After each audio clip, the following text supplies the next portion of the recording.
ఇంకో విషయానికి వస్తే రాష్ట్రంలో నిండు అసెంబ్లీలో రాష్ట్ర ముఖ్యమంత్రి రేవంత్ రెడ్డి ఆయన ఇష్టానికి వచ్చినట్ల లాంగ్వేజ్ యూజ్ చేస్తుంటాడు ఎప్పుడు. మొన్నటికి మొన్న మనం చూసిన అసెంబ్లీ సమావేశాలలో కేసీఆర్లను కూడా ఒక పదజాలం వాడిండు. ఆయన బడివేగళ్ళు ఆయన రాకుండా మాజీ ముఖ్యమంత్రి రాకుండా ఈ బడివేగళ్ళని ఇద్దరు బడివేగళ్ళను పంపిస్తాడు ఈ అసెంబ్లీకి అన్నాడు. మరి దీన్ని ఎట్లా చూస్తారు? ఇలాంటి వాక్యాలను గతంలో భారతదేశానికి స్వాతంత్రం వచ్చి దాదాపుగా 78 సంవత్సరాలు అవుతుంది. ఏ అసెంబ్లీ అన్న ఇలాంటి వ్యాఖ్యలు ఏ ముఖ్యమంత్రి అన్న చేసిండా? లేదు. చాలా దుర్మార్గము, అంటే చాలా నీచం అసలు. ఎందుకంటే చాలా తెలంగాణ అంతా సిగ్గుపడుతుంది. ఈయన మాట్లాడే మాటలకి, ఈయన వ్యవహార శైలికి తెలంగాణ అంతా సిగ్గుపడుతుంది. ఎందుకు సిగ్గుపడుతుంది అని అంటే, ఒకవైపు ఏమో చావు నోట్లో తలకాయ పెట్టి తెలంగాణ కోసము తను ప్రాణత్యాగమైనా చేస్తాను, నా తెలంగాణ బిడ్డలకు తెలంగాణ కావాలి, ఇక్కడ నక్సలిజము పెరగొద్దు, యువకులకు ఉద్యోగాలు కావాలి, మా నీళ్లు మాకు కావాలి, మా నిధులు మాకు కావాలి, మా పరిపాలన మాకు కావాలి, దానికి నేను చావడానికైనా సిద్ధమని చెప్పేసి ఒక త్యాగపూరితమైనటువంటి దానికి దారులు వేసి తెలంగాణ సాధించినటువంటి ఒక మహోన్నతమైన వ్యక్తి మన కళ్ళ ముందుంటే, ఆ తెలంగాణని ఇంకో 100 ఏళ్ళు వెనక్కి తీసుకుపోవడానికి సిద్ధమైనటువంటి వ్యక్తి రేవంత్ రెడ్డి. చాలా నీచంగా ఆ మహోన్నతమైన వ్యక్తి గురించి మాట్లాడే మాటలు ఏవైతే ఉన్నాయో, ఆ వారసత్వాన్ని కొనసాగిస్తున్నటువంటి కేటీఆర్ గారిని క్యారెక్టర్ అసాసినేషన్ కావచ్చు, లేకపోతే అసెంబ్లీ సాక్షిగా మాట్లాడుతున్నటువంటి మాటలు ఏవైతే ఉన్నాయో నిజంగా క్షమించరానివి.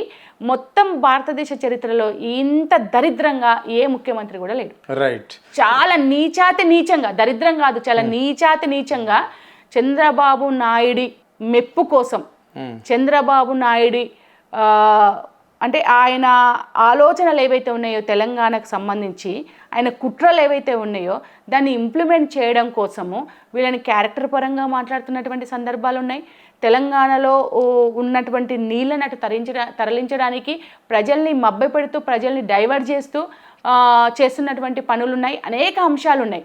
కానీ అసెంబ్లీ సాక్షిగా మాట్లాడుతున్నటువంటి మాటలు ఏవైతే ఉన్నాయో క్షమించడానివి, చాలా దుర్మార్గమైనవి. ప్రజలే బుద్ధి చెప్తారు రేవంత్ రెడ్డికి. రైట్. మాజీ ఎమ్మెల్యే ఆరూర్ రమేష్ మొన్న బీఆర్ఎస్ తీర్థాన్ని కూడా పుచ్చుకున్నాడు. అదేవిధంగా అదే పార్టీ బీజేపీ నుంచి రావడం జరిగింది. అదే పార్టీలో ఉన్న బీజేపీ అగ్రనేత ఈటల రాజేందర్ కూడా కేటీఆర్కి నోటీసులు పంపించిన రోజు అన్నాడు ఓ మాట, మా బాస్ ఎప్పుడు కేసీఆర్ అన్నాడు. మరి దీన్ని ఎట్లా చూస్తారు ఈటల రాజేంద్ర వ్యాఖ్యలను? అది కేసీఆర్ గారి గొప్పతనం.